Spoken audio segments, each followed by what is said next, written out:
Frankenmuth now. I've been here for a whole year, having a great time. I gotta say, I might know some of you, I can't tell. But if you work at one of the bakeries down the road, you know me. And let me tell you, this weight, it's not weight from the bakery. I'm winterizing. I'm getting ready for the rest of winter here. So I gotta tell you what I get in the mail. Who reads AARP? Anybody? AARP is now my favorite comedy magazine. I know you can't read this from here, but on the front it says, I moved in with my kids and it's working. I don't want to move in with my kids, I just got rid of them all. The closest one is 25 hours to the west. If the mountains go south, you'll find it. I don't want to go there. He'll want me to put sticks on my feet, ski down the Tetons, crash into a tree. I'll be like a female Sonny Bono. No. I could go to Southern California where my daughter is. She's a vegan. I can just see now, I'm going to go to a restaurant, going to get this damn portobello mushroom thing, and I'm going to go, what the fuck, you should be a hamburger. The other daughter's in Seattle. It's like, I know they got coffee there, maybe that's the trick, I don't know, but it's like, no, I don't want to go move with a kid. I'm an empty nester and I'm enjoying it. I just have a husband left, that's it. But this magazine, I swear, the editor's going for comedy because I got to the first page, and again, I know you can't read it, but right down there, you see where I circled it? It says, it's more expensive now than in 1990. It's like, no freaking joke! Go to the grocery store.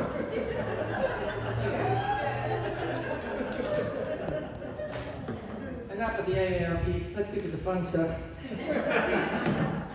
Now, the fun stuff is me. It's not AARP. Way back when I was young and dumb and here to help, and I'm still a couple of those things, I used to be a policeman, which means that I used to work plainclothes, which means I used to stand on a corner, watch men come by. How could they resist this? I learned some important things on that job. One, you gotta have a nickname. Who here knows music from the 70s? Anybody?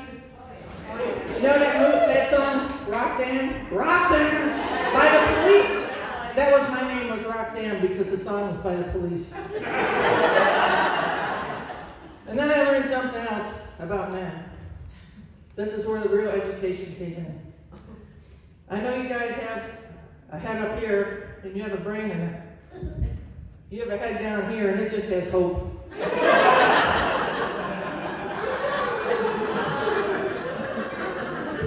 Let me tell you, I dashed a lot of hope.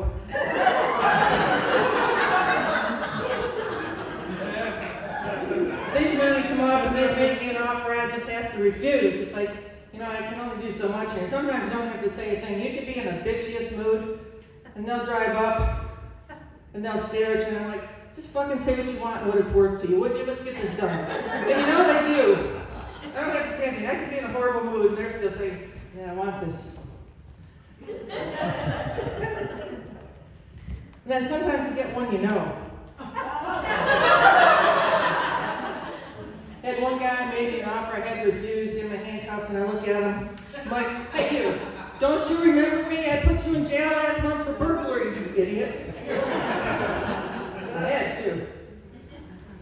And then you get juveniles. Policemen hate juveniles, or at least I did. Paperwork.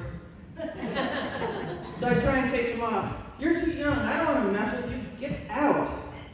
So this one guy looked like he was 16, he goes in his pocket, he pulls out his driver's license, he's going to prove to me he's old enough for a prostitute.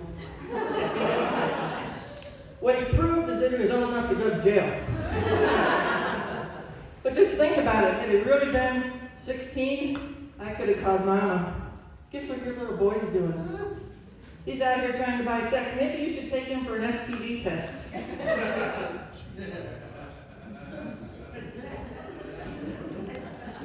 Then we got the guys who really think they're going to think. They say, yeah, I got a brain up here in my head. And somehow or another I'm gonna satisfy this head, but I gotta do it right, because I know it's illegal, I can't just go ask for it. So, but policemen can't lie. They gotta tell the truth. So they'll come up and they'll say, "You're not a police officer, are you?" "Yes, I am. Would you talk louder into my collar, please?" And they do. They do. And then the stupidity doesn't end there. We go to court in front of the judge. You can be the judge. "Yeah, Your Honor, I offered her money for sex, but I didn't really think she was a prostitute."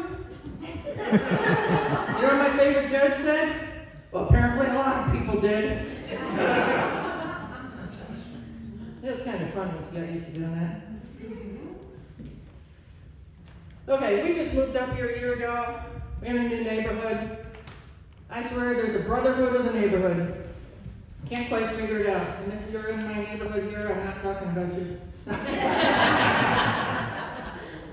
But I swear, one neighbor will come out with his leaf blower. He's got to get those 10 leaves off the driveway. And within 5 to 10 minutes, there's another neighbor, and another neighbor, and another neighbor. They're all out there with their leaf blowers getting those 10 leaves off the driveway. And then my husband goes out, that's him here. He's got whatever yard tool he wants. It's like there's a brotherhood of the lawn tools. Kind of makes you think of how they say when women live together, their cycles all sync up. I think all my neighbors have a lawn cycle that's all synced up. All I gotta say is he better not start having periods. Okay, that's all for me. Thanks, guys. I really enjoyed it.